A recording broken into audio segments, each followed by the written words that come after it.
Happy Friday! Welcome to book club number 4.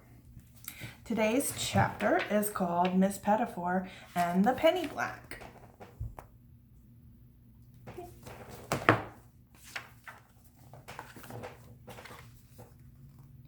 It was a snow-quiet day, with drifts across the windows and blue light through the frosted panes. With all her cats snoozing peacefully around her in a furry pile-up, Miss Petitfour sat at her work table, looking through a large velvet binder containing her collection of rare and not so rare stamps.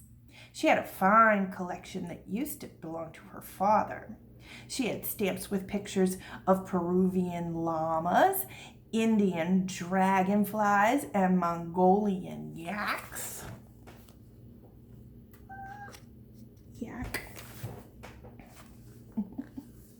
Stamps with pictures of palm trees and water birds, airplanes and trains, monarchs and monarchs, insects and kings.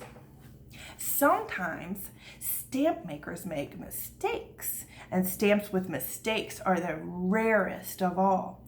There's the Triskilling yellow, a stamp that was printed the wrong color, and of which there is only a single one left in the entire world. Or the inverted swan, where the picture was printed upside down so it looks as if the swan is swimming in the sky.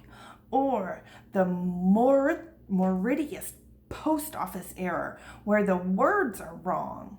Miss Petitfour didn't have any of these rarest of rare stamps in her collection, but she did have a stamp that she treasured most of all, her father's pride and joy, the famous penny black. The penny black was the very first sticky stamp ever made and has a lovely picture of Queen Victoria wearing her crown with her hair pulled back in what looks like a ponytail. Imagine a queen with a ponytail. Miss Petitfour loved the little pictures, each in its own serrated frame and each seeming to tell its own little story. Here's a picture of her looking at them with her kitties. And see the snow? On snowy days especially, she liked to spread the collection across her lap and dream of traveling to all the places the stamps were from. Tonga and Tunisia, Gibraltar and Jersey, Belgium and Burma, the Pitcairn and Paracel Islands. Sometimes she gathered the cats. Minky, Misty, Taffy, Persia, Pirate, Mustard, Mutard, Hemdala, Earring, Grigorovich, Clasby, Captain, Catkin, Captain Clothespin, Your Shyness, and Sizzles, and told them stories she made up about these places. Stories full of rolling waves and motorcades, damp caves and last-minute saves, musketeers and mountaineers. Pirate was especially fond of these snowy stamp and story slumbery afternoons and liked to doze right on top of the open album, his black and white paws hanging over the edge. Look at him there. One afternoon, no one noticed that a stamp had stuck to one of his paws, and when Miss Petitfour closed the velvet binder, the penny black, worth a small fortune, was no longer among its pages. The black stamp looked at a glance just like a little spot of black fur on Pirate's paw until Miss Petitfour put on her glasses to read a little poetry before bedtime. Then, while she was memorizing a poem and gazing at her cats lovingly, her eyes caught sight of the stamp sticking to Pirate's left forepaw.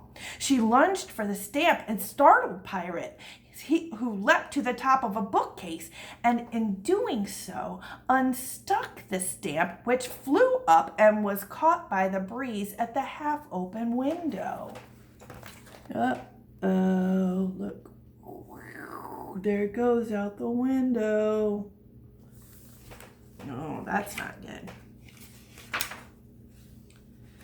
Miss Petitfour always left the windows open a little on wintry days, and she loved the smell of snow. I do too. Out flew the penny black. Uh-oh. And up jumped Miss Petitfour, who grabbed her warmest sweater and her fluffiest muff and pulled the frosty white tablecloth off her table. Clutching the corners, she gusted up to follow the stamp that was, by now, floating rather swiftly on the wind toward the village. The cats, who never missed an opportunity to fly, leapt into formation, linking tails and toes, and up drifted the furry cat rope, dark and wavering against the white winter sky.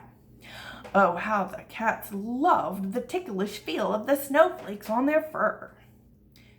Some words wait to ambush a story right in the middle. They hide until just the right moment, then leap out of nowhere and scare the story into an entirely different direction. Words like tidal wave, hurricane, volcano, or earthquake. Then there are other words that save the day. Words like fortunately, thank goodness, and whatever would we have done if you hadn't remembered to bring the glue. But fortunately, there are no natural disasters in this story, and so we can simply continue. And yes, in case you were counting them, this is a digression. The penny black soared over the houses and fields on its way to town, Miss Petitfour and her cats in close pursuit. The stamp twirled and drifted, ascended and descended, danced and whirled in the snowy gusts. Several times, Miss Petitfour reached out her hand and almost caught it, only to have a fresh gust push the stamp just out of reach. By this time, the cat rope was swinging over Mr. Patel's bakery. Just as they were passing over, the stamp shuddered and hovered, and then, ever so slowly, so slow it almost seemed to be standing still, the stamp touched down lightly on the corner of the chimney.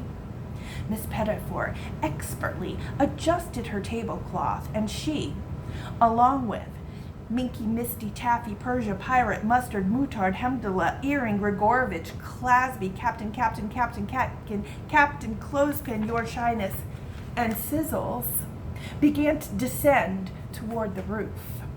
The moment they landed in a rather, I'm afraid it must be said, clumsy cat heap, the corner of the stamp lifted, and again the penny black floated off.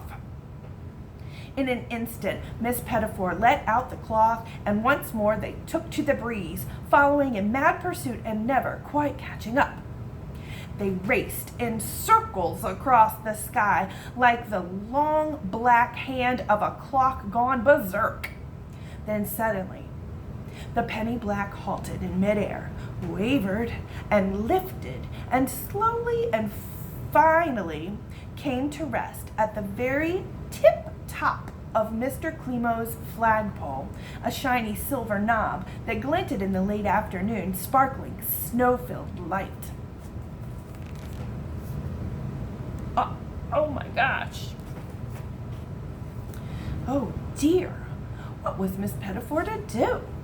All the cats held their small cat breath, not wanting to stir the stamp, which was balancing in the most fluttery sort of way, and would surely jump off if they came near.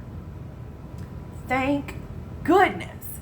Mr. Climo noticed Miss Petitfour's bright white tablecloth puffed up above his shop, which at first he mistook for the full moon, and he rushed to Miss Petitfour's aid. He quickly urged her to land.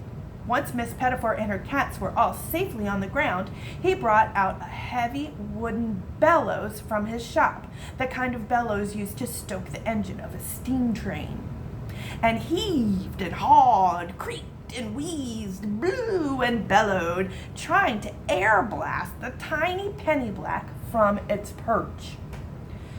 No one in the village had ever heard such shouting and wheezing, caterwauling and hollering.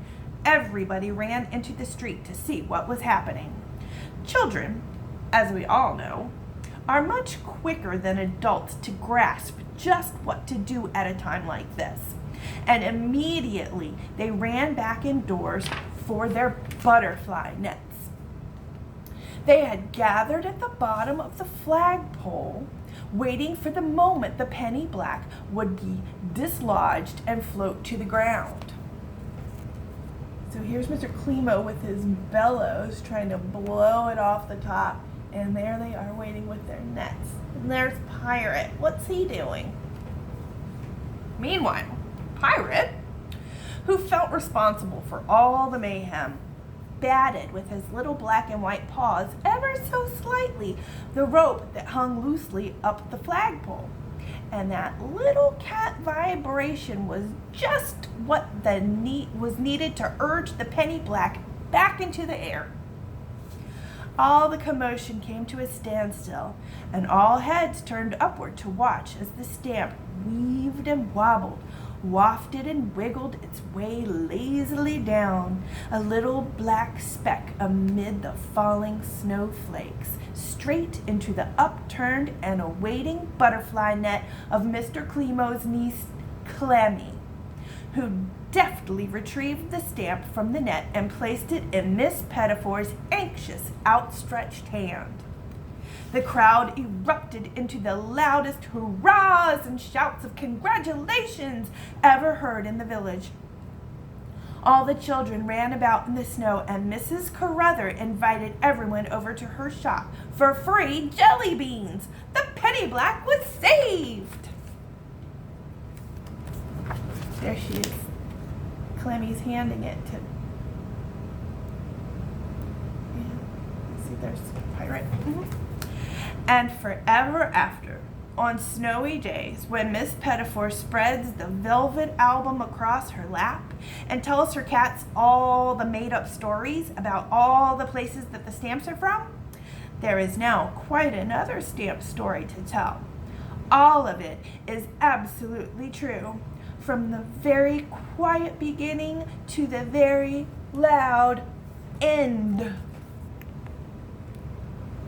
The end.